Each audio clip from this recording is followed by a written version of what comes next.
Estimados líderes, saudações. Sejam bem-vindos a mais uma edição da nossa rúbrica Minutos de Saber.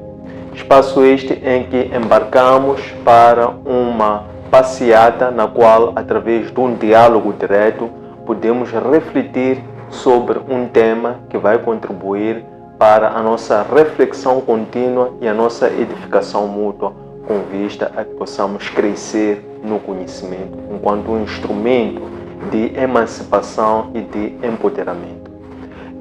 Na edição de hoje, que vamos na rúbrica número 36, temos como tema o homem e os tempos. Tema este que procede ao tema anterior, ou da semana passada, o tema número 35, do qual nós falamos sobre a busca pela felicidade. Então, antes de entrar para o tema número 36 de hoje, vamos só recuperar o que nós tratamos na última edição. Então, sobre o tema a busca pela felicidade, nós pretendemos contrastar dois sistemas ou dois modelos, por assim dizer, do homem. Aquilo que é um homem natural e aquilo que é um homem cultural. O homem natural, que é aquele que se move em função da satisfação dos seus desejos, das suas paixões, das suas necessidades, que são, por um lado, ilimitadas e que também isso é reforçado pela incerteza que ele tem sobre o amanhã. E segundo aspecto, temos o homem cultural, que é aquele homem que, servindo-se da busca desenfreada pela sabedoria, ele aplica para poder melhorar o seu padrão de vida com vista à busca contínua e manutenção da grande riqueza que é a sua paz espiritual. Esta que é obtida por via quer do silêncio, quer da modéstia. Então, entrando em particular de forma incisiva para o tema de hoje, que é o tema número 36, vamos falar sobre o homem e os seus tempos. E antes de entrar para esta conversa de uma forma mais profunda, vou trazer-vos aqui uma reflexão, um pensamento que tem se partilhado e que eu acho que é substancial enquanto uma tese, uma reflexão, para ser o ponto de partida para aquilo que nós vamos tratar com maior profundidade. Há uma frase, há um pensamento que defende a ideia de que os tempos difíceis formam homens fortes. De seguida, esses homens fortes que foram formados por tempos difíceis, eles depois tornam os seus tempos fáceis. Consecutivamente, esses tempos fáceis tornam ou formam, por sua vez, homens fracos. E de seguida, homens fracos tornam os seus respectivos tempos difíceis e assim sucessivamente, como se fosse um ciclo, uma sequência. Então, através deste pensamento, eu estou aqui a convidar-nos para nós termos em conta uma relação intrínseca que existe entre o homem e os tempos. Isto é, que o homem é, até certo ponto, responsável pelos tempos em que ele próprio vive. Isto é, o homem de hoje é responsável pelos tempos que ele hoje vivencia. Esses tempos que ele hoje vivencia são resultado das atitudes, dos comportamentos dos homens que existiram antes de nós, que vieram antes de nós nas gerações anteriores. Então é isso que eu quero provocar para nós termos em conta nesta reflexão. Ao fim do tema de hoje, o homem e os seus tempos, vamos alcançar três principais objetivos de aprendizagem. O primeiro, vamos ver aquilo que nós chamamos de Oceano Vermelho versus Oceano Azul, em inglês Red and Blue Ocean. Vamos perceber como é que esta ferramenta pode ser trazida à colação para trazer um paralelismo, de forma que nós possamos compreender essa discussão, esse debate entre o homem e os tempos que ele mesmo cria, enquanto homem sendo um co-criador da sua realidade. O segundo o objetivo que nós vamos alcançar é compreender o ciclo deuteronômico e como é que este se emparelha com esta reflexão que nós vamos trazer no tema de hoje. E o terceiro e último aspecto que nós vamos falar é sobre a riqueza cultural de um homem. Então, se estivermos todos de acordo, vamos então evoluir. Esta ferramenta chamada Oceano Azul, Oceano Vermelho, em inglês Blue and Red Ocean, é uma ideologia que também é empregue no campo da gestão, em específico gestão estratégica. O que se defende ali? É que na concepção da estratégia de uma organização, concebe-se que a organização não está numa ilha, não está num vazio, não está num vácuo, mas a organização está inserida num contexto, está inserida num ambiente, e dentro desse ambiente há forças externas e há forças internas que influenciam diretamente essa mesma organização. E a estratégia é o caminho, a forma ou o meio pela qual a organização implementa as suas atividades com vista a alcançar os seus objetivos de sustentabilidade e sobrevivência a longo prazo.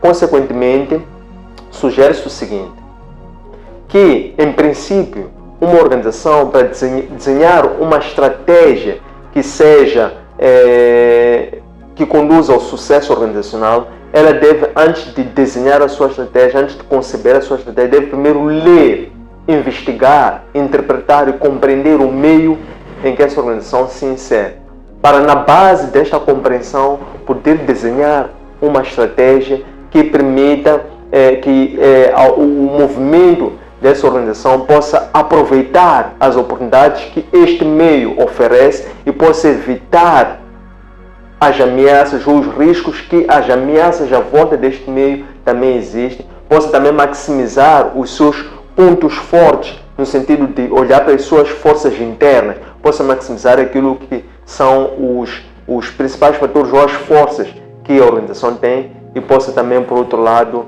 também minimizar os impactos adversos que os seus pontos fracos ou as suas fraquezas constituem para o sustento. Esse é o Red Ocean Strategy, ou a estratégia do Mar Vermelho. Vamos olhar então para a estratégia do Mar Azul, que é uma ideia oposta a esta. Ela defende que,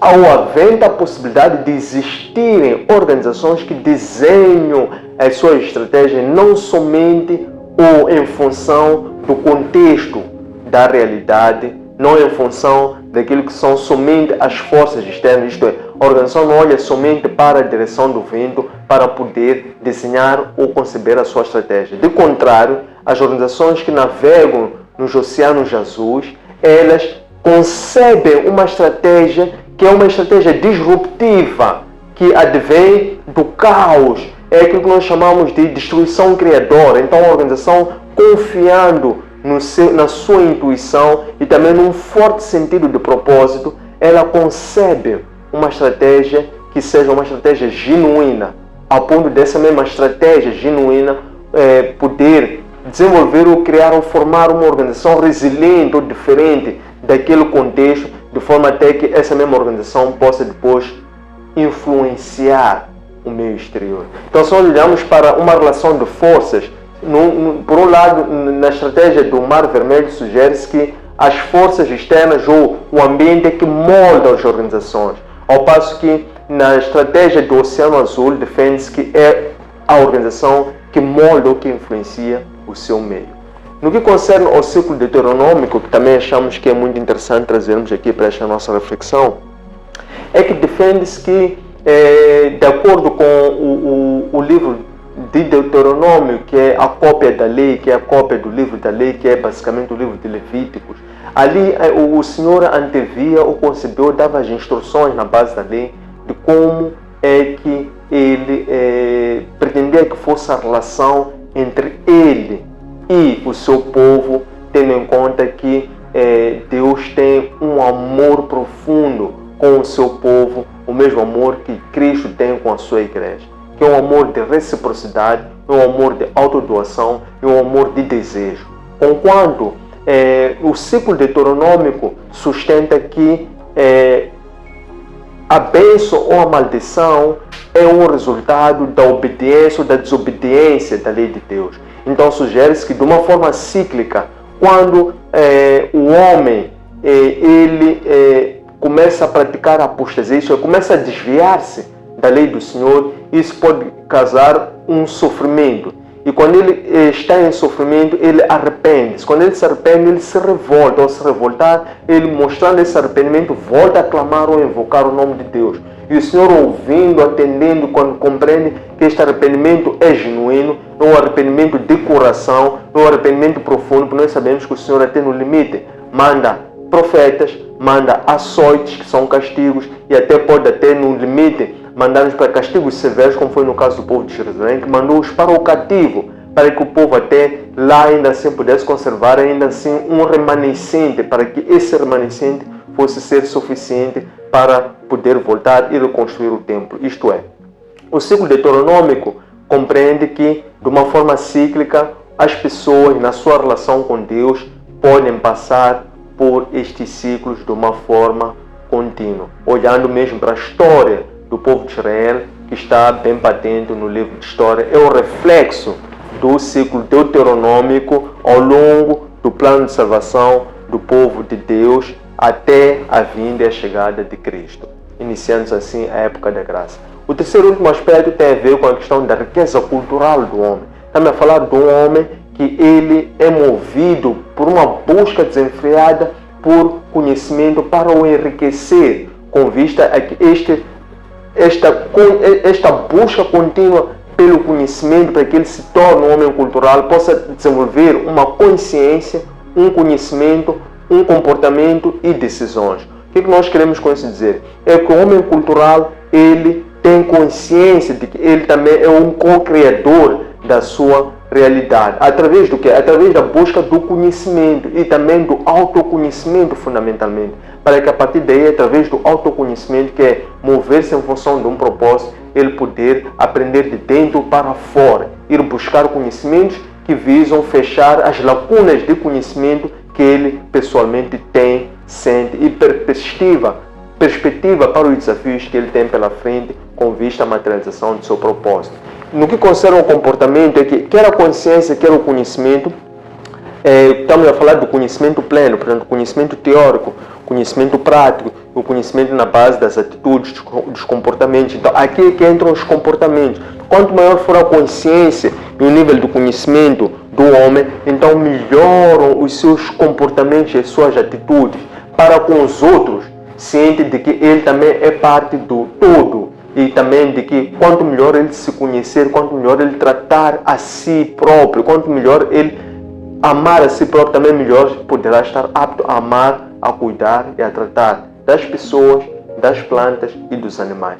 E também tem a questão da decisão aqui no homem cultural. É que este homem cultural, tendo uma boa consciência, uma busca pelo conhecimento na base do propósito, que modela o seu próprio comportamento, então isso vai permitir com que ele tome decisões de qualidade.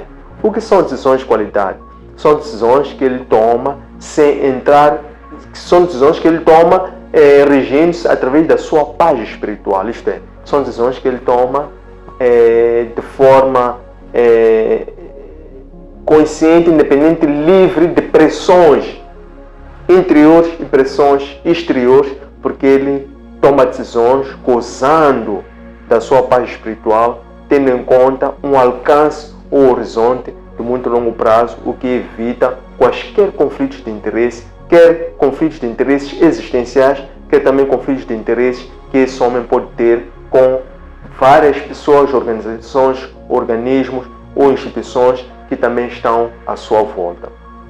Tendo chegado a esta parte, queremos agradecer pela vossa presença, vosso acompanhamento. Deixem ficar a vossa apreciação a esta peça. Encontrem este material juntamente com todos os outros materiais audiovisuais nos nossos arquivos digitais, designadamente na nossa página Facebook, Antônio Centras-Oficial, nosso canal YouTube, Antônio Centras-LDA, nossa página de internet www.academiaservo.com e no nosso aplicativo optimizável para plataformas Android, Elo App. Um abraço de luz e até breve.